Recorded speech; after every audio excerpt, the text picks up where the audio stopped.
Tastytrade review. Is this trading platform legit or a scam? Let's get started. So what is Tastytrade?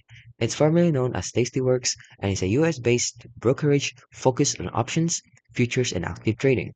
It recently rebranded and now part of IG Group after a $1 billion acquisition in 2021. Well, is it legit? Well, yes. Tastytrade is well regulated by SEC, FINRA, NFA, and SIPC and uses Apex Clearing and BMO Harris for fund custody. It has a solid regulatory framework, including SIPC coverage for up to $500,000 per month, and enjoys strong parent backing from the IG Group. So let's talk about its pros. It is cost-effective pricing, it has $0 stock and ETF trades, fee, and it helps us a flow-based platform. They also offer excellent customer support, a vast educational content, loaded with free shows, and a fast and sleek interface. The only downside is the charting and TA limitations.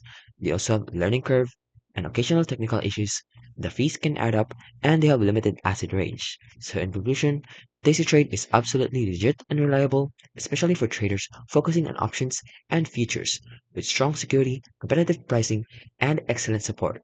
It stands as a top-tier platform.